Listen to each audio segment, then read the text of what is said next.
I'm very happy to say that I am back in my happy place of Chania, Crete, Greece. We just got here last night. We spent a few days in Santorini. So before I get started with our activities on Crete, I will show you guys that. Santorini is home to an iconic caldera and famous cliffside views. I think 2 to 3 days on Santorini is the perfect amount of time, and then you can go on to visit some of the other Greek islands. We always go down to the old port of Thira at least once while we're there. The cable car down is only about €5 a person.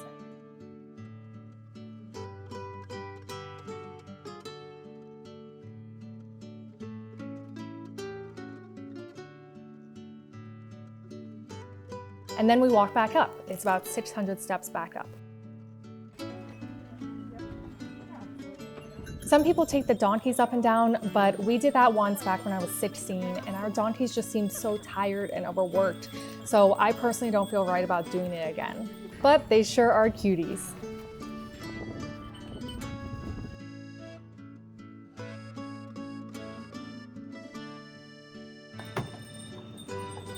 Where are you guys coming from?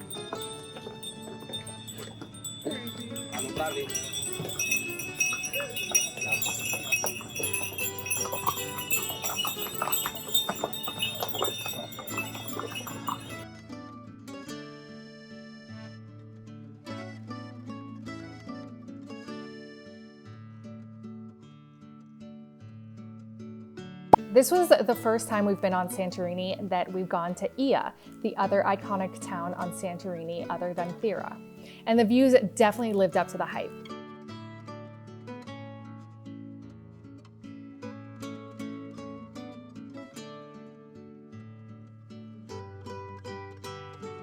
We watched the sunset from here, which is the famous time to be in Oia. So it was absolutely packed with people, but it was still absolutely gorgeous. And then we went back to Thira to watch my big fat Greek wedding at an outdoor restaurant, which was a really fun experience. We finished off our time in Santorini with an incredible breakfast overlooking the cliffside before we headed to the airport for a quick flight to Crete.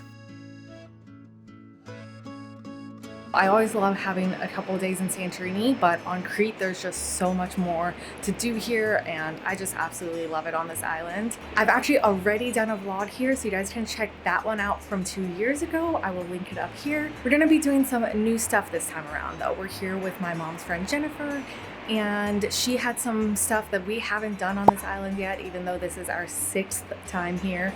So we're really excited, and I'm gonna vlog it all.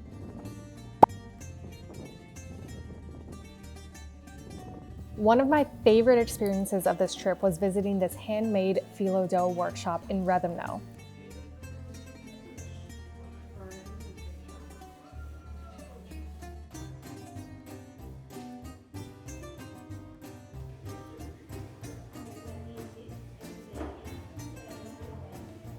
It's family owned, and this 88-year-old man is one of the last Greek bakers who still makes his phyllo dough by hand.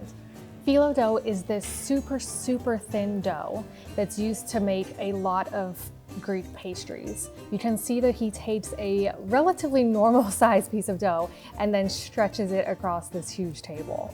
And he does that over and over and over again. It was so cool to see his process, and I took several packages of their baklava home. And I have to say, it's definitely some of the best baklava I've ever had.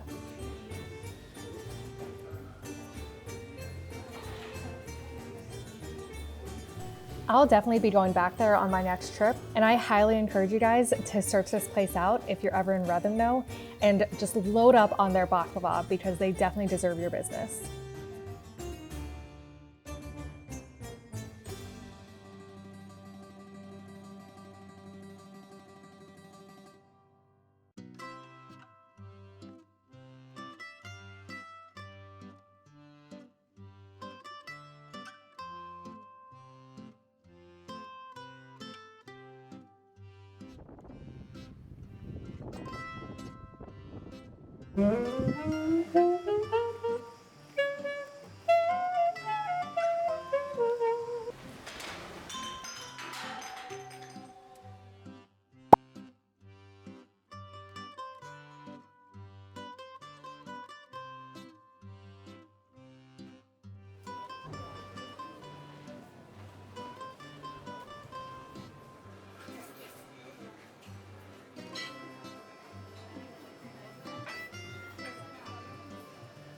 Here is we are headed to Elafonisi Beach, which we've already been to, but then we're going to drive from there to a different beach along that coast, and we haven't been to that one yet, so it's going to be a fun day. Elafonisi is famous for its pink sand, which I have to admit is pretty overhyped. Photos of the sand are usually very oversaturated to make it look pinker than it is. Even though it's overhyped and thus overcrowded, it is still a really beautiful beach, and the water here is super calm.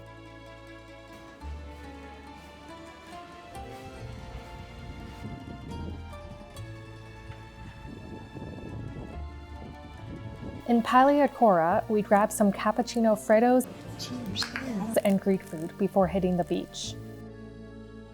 Hi. Oh, you're so cute. Oh, aren't you cute?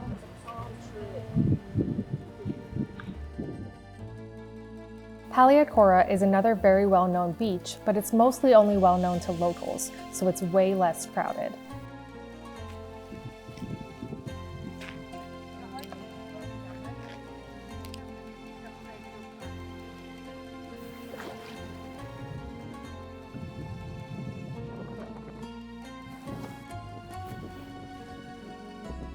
Suffice it to say, I think we all recommend Paleochora over Elafonisi.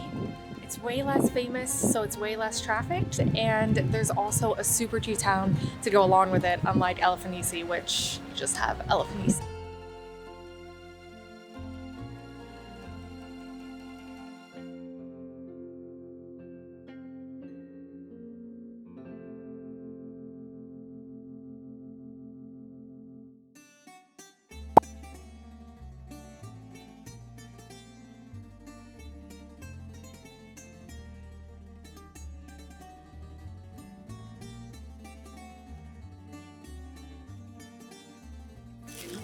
Wow. When did you no idea. You want me to taste it? I'll take it. Oh, you'll suddenly take it, okay. It's like, or they call it like an egg waffle sometimes, or, you know. Nice.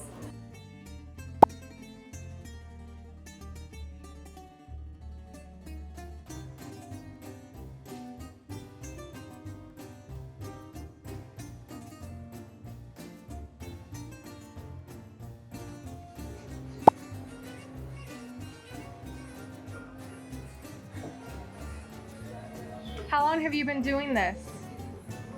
Now I'm a fourth generation here. Fourth generation, Yes. wow, that's amazing. So you learned from when you were a kid? Yes, it's the story is here from 1912. That's amazing.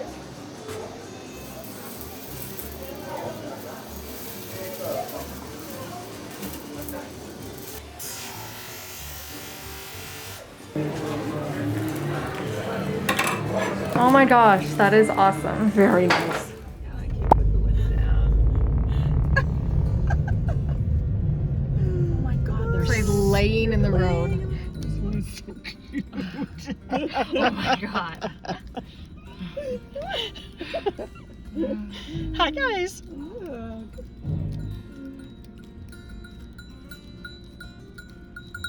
Hi cuties, you're so cute. Aww. Oh baby. Oh.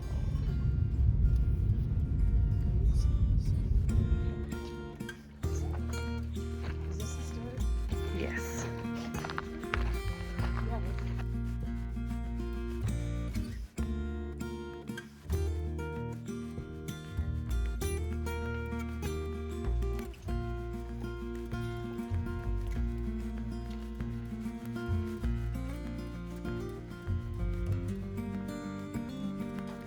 It's uphill, you guys.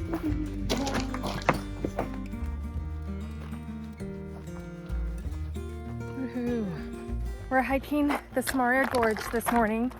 It's an 18-kilometer hike. It's the longest gorge in Europe, and we're on kilometer 5. So how are you ladies feeling? Great. It's a lie. Loving it. We are loving it. Wow. Fantastic. Knees feel good. Feet feel good. Knees are hanging in there. Yeah, me not so much. My knees are killing me. And we're only about a third of the way there, if not even that. The reason that my knees are killing me so much is because the majority of this hike, or at least a humongous portion of this hike, is downhill. Because you start at the top of the gorge, you hike your way down into the gorge, and then you walk along the valley of the gorge for a while. This is actually my mom and I's third time doing this. I didn't want to do it this trip, but it's a good thing because I didn't do it on the last vlog. So this is a new thing for you guys to see.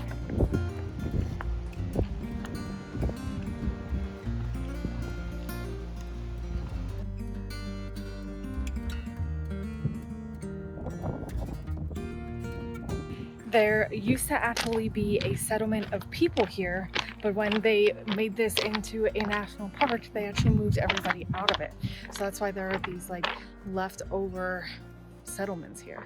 And the old village of Samaria, which is where we just had the quickest lunch ever, marks a little less than halfway through the gorge.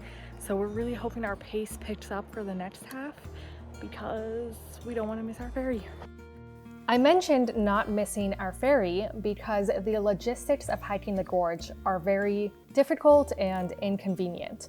Since the gorge is a one-way hike, like I mentioned, you have to drive yourself to the top of the gorge, and then you hike all the way down to a beach where you take a ferry to a different town, and then that town has a bus back up to your car, which then you're able to drive home. Quick update on our hike. We're past kilometer 11, or like we're past kilometer 11. We're in the midst of kilometer 12. These are the longest kilometers of my entire life. I think they measured them wrong. Well, we do so much zigging and zagging across the board. Yeah, like do they measure the zigs and zags, or do they measure it like as the crow flies? I don't know. So there's that, which is miserable. Pretty sure I broke my toe, like 80% sure I broke my toe, and the other 20% possibility is that I just tore the nail off or something. And then my mother is over here somewhere, pooping in the woods. So we're all having a great time.